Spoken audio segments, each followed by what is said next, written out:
Deemuunaaf wayyaa jireenyi lafarraa naga'ee qorumsi natti baay'atee ammaan booda nan deema jettanii warroonni barreeffama sarara 3 barreessitanii lubbuu keessan irratti faraddan shamarri biyya Arabaa hundi keessanii jechuudha. Viidiyoo kana hanga xumuraatitti dhaggeeffadhaa isin jedha. Ashama harka fuunee kabajamtootaaf daawwattootaa fi hordoftoota koo nageenyi koo kan jaalalaaf kabajaa bakkaa fi lafa jirtatti isiniif haa baay'atu jecha warroonni mana kanaaf haarawaa taatan sabiskiraayib gochuudhaan maamila keenyatti dabalamaa isiniin jechuu jaaladha. Egaa viidiyoo kanarratti wanti ani qabadhee dhufe waan baay'eetu ijoollee teenya dogongorsiisee lubbuu isaanii akka baasan addunyaarraa akka godaanan taasisaa jira. Wanta akkanaatiin lubbuu ofii baasuun baay'ee ulfaataa jechuudha. Warroonni jireenyi lafarra naga'ee jira. Ammaan booda jiraachuun naaf hin taatu. Ani addunyaa kanarraa deemuu naaf wayya jettanii barreeffama sararaa 4-5 agachaa barreessitanii fuula FB irratti maxxansitanii lubbuu keessan galaafattanii yookaan immoo ammas kan lubbuu keessan galaafachuuf itti karoorsitan jechuudha. Viidiyoo kana hanga dhumaa dhaggeeffadhaa. Jireenyi addunyaa buburreedha. Kaanii dhadhaa laattee, kaanii daaraana laatte, kaan itti uwwistee, kaan qullaa oofti, kaan gaarii nyaachiftee, kaan goommana nyaachisti. Namni kamiyyuu wal fakkaatee kan jiraate hin jiru. Garuu guyyaa darbuu hin oolleef jecha wanta hin dabarre raawwachuu erga raawwatanii gaabbuun bu'aa tokkollee hin qabu. Namoonni addunyaa kanarra jiraatan hundi isaanii gammachuudhaan kan guutamee miti. Garaanis yoo kolfee garaa afaanii ilkaanis yoo kolfee garaa waan baay'ee baata. Akkuma garaan maal baateen jedhanii afaan maal baasee jedhama akkuma jedhanii namoonni baay'een jechoota afaaniin dubbatamee kokkolfinuudha kan ilaalu. Garuu odoo gadi baasanii dubbatanii madaa hedduudha. Obboloonni keenya yoo miidhamtanis lubbuu keessan irratti faraduun cubbuudha. Lubbuu waan uume waaqumatu baasa. Mee ofii keessanii lubbuu keessan irratti faraddanii addunyaa kanarraa deemtanii garuu mana waaqaan seentanii si'oolitti galtu. Uumaa isiniif hin godhu. Harmee teechan ishee biyya teechee dhalli koo yoomnaa dhufti jettee waggaadhaan waggaa lakkoofsistee amma naa koottu dhala koo si ga'aa waan qabnuu wajjin jiraanna jettee gaafa bilbila dawwaltanii boochu ishee yaadattanii. Hiriyyaan hireedha. Jaalatanii dhabuun jira. Rakkoon qabu. Hiriyyaarraa fagaachuun ni danda'ama. Yoo inni kan nama miidhu ta'e bilbila isaallee bulookkii gochuun ni danda'ama. Jireenyi har'aa yoo dukkanoofte boru ifuu ni danda'a. Har'a yoo daarte boru uffachuu ni dandeecha. Har'a yoo luka duwwaa deemte boru mooyyuu askoo kaawwachuu dandeecha. Har'a yoo madaamin si dararte boru garuu iddoo guddaa ga'uu dandeecha. Dararaa guddaarra darbanii namoonni hedduun iddoo yaaddamnetti argaman baay'eetu jira.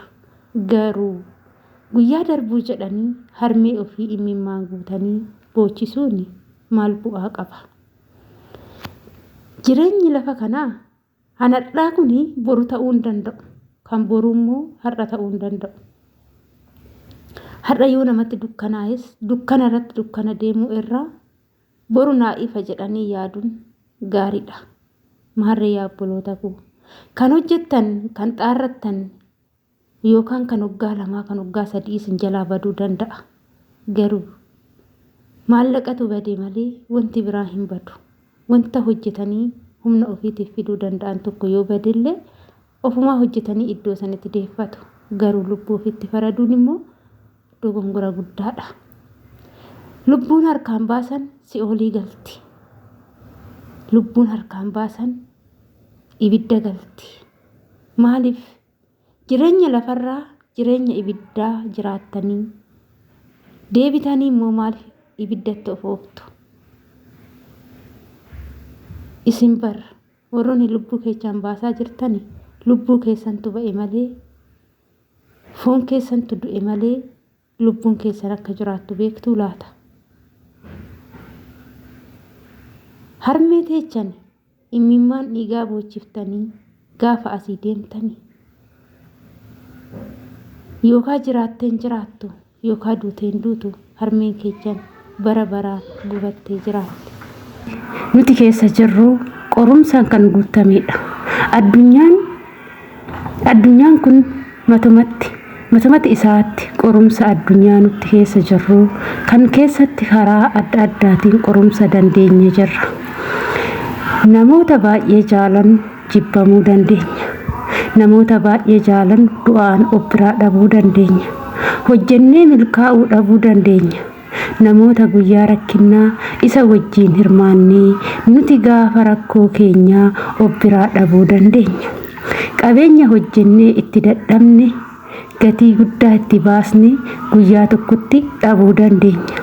Nama kan kooti jennee amannee wajjin jiraannu nu ganuu danda'a. Keessumaa kan malee karaa adda addaatiin qoramuu dandeenya. Garuu qoramuu jechuun mo'amuu jechuu miti. Qorumsa sitti dhufu hundaa obsaan dabarsi. Yoo obsaan dabarsite qorumsi booda ulfinni guddaatu jira. Obboloota koo haala amma keessa jiraattan ilaaltanii lubbuu keessan irratti hin faradinaa. Lubbuu keessanis hin baasinaa. Guyyaan har'aa jireenya kee boruu ibsuu miti. Guyyaan akkuma jijjiiramu waan haarawaa qabatee dhufa. Har'a hiyyeessa yoo taate boru ni sooramta. Har'a uffata gahaa hin qabdu yoo taate boru garuu sirraa hafee atuu namaa ta'uu dandeessa. Har'a miila qullaa deemta yoo taate boru kophee jijjiirrattee uffattee kaawwattee namaafuu ta'uu dandeecha. Har'a hojii hin qabdu yoo taate boru hojjetaa qacarachuu dandeessa. Har'a baasii baajaajii yookaan baasii geejjibaa hin qabdu yoo taate boru konkolaataa mataa keetii baafattee bitattee of dandeechee deemuu dandeecha. Har'a namni si jibbu baay'ee yoo ta'e borummoo kan si jaalatutu baay'ata. Har'a otoo biyyi kolfuu yoo boosse boru garuu osoo biyyi boo'uu kolfuu dandeecha. Har'a gurguddoota biyya hin beektu. Har'a biyyoota gurguddaa hin beektu yoo taate boru nama guddaa fi beekamaa ta'uu dandeecha. Kanaaf obboloota koo waan hundi ni darba. Guyyaa darbuuf jecha, rakkinnan darbuuf jecha lubbuu Waaqayyo siif uume harka keetiin hin balleessin. Waan hundaaf obsa qabaadhu. Of hin miidhin. Isa aarsaa dadhabbiin achirraas hin dhabinaa. Obboloota koo lubbuu keessan har'a baastan kan ni gaafatamtu. Maaliif jennaan ofiis isin uume waan ta'eef inni lubbuu isinitti godhee isin uume uumaa keessan isin gaafata. Sababni isaa nuti of hin uumne kan nu uume Waaqadha. Waan ta'eef Waaqumatu lubbuu uume fudhata malee lubbuu Waaqayyoo na keessa kaa'ee balleessuu yookaan ajjeesuun narra hin eeggamu. Kan nu jiraachisu isa, kan nu fudhatu isa. Nuyi jireenya jiraannu kana jireenyi nuuf kenname yoo baay'ate tariitii qorumsi nutti baay'achuu danda'a. Isaayyuu nuuf hin eeyyamne ta'a. Kanaaf jennamoo of ajjeesnee jireenyi lammaffaa dhabuu dandeenya. Baay'ee nama gaddisiisa. Obboloota koo jireenya lafarraa dhabnaan kan Waaqarraa iddoo dhaqna deebii hin jirres hin dadhabinaa. Gaafa du'aa ofitti murteessitu erga dhaqne hoo deebii maal kennina jedhaatii of gaafadhaa. Deebiin isinitti fakkaatan bakki deema sun hin deebi'an. Achi geenyaan iddoo dhaqanii deebi'anii miti. Akkuma biyya ormaa dhufnee deebinu kana achillee dhaqnee hin deebina isinitti fakkaachuu danda'a. Garuu achi gaafa ga'an as deebi'uun hin jiru. Inni jireenya isa dhumaati. Garuu foon keessanitu gubbaa kanarratti du'a malee lubbuun keessan achitti ni jiraatti. Gaafii guddaatu itti dhiyaata. Gaafii saniif immoo deebii qabdu, deebii qopheeffattanii jirtu. Deebiin isin asirratti hafna isinitti hin fakkaatin. Gaafa qorumsi baay'atu waanuma qoramaa hafnu nutti fakkaata. Garuu lakki qorumsi eebba fida. Qorumsi mana barumsa keenyaa iddoo leenjifamnee baanudha malee isa ittiin duunuu miti. Kanaafuu abdii hin kutatinaa obboloota koo jabaadhaa waaqayyoon kadhadhaa walii keessaniif kadhadhaa wal gorsaa obboloota koo yoo rakkoo qabaattan maatii keessaniin mari'adhaa hiriyoota keessaniin bari'adhaa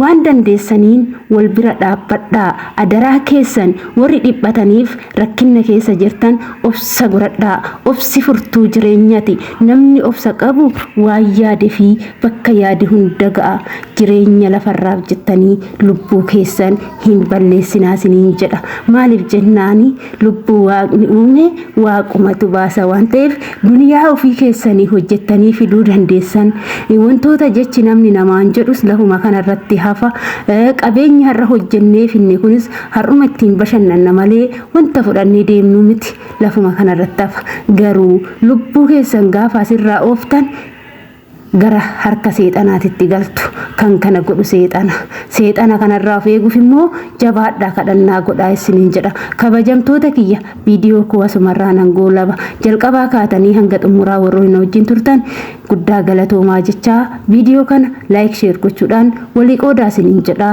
ulfaadhaa galatoomaa obsa qabaadhaa aarii jettanii wanta xiqqoo aartanii of hin balleessinaa akkuma aarii xiqqoon dhagaa bobeessaa obsi guddaan mana ijaaraa akkuma jedhame obsa godhadhaa isiniin jedha baay baay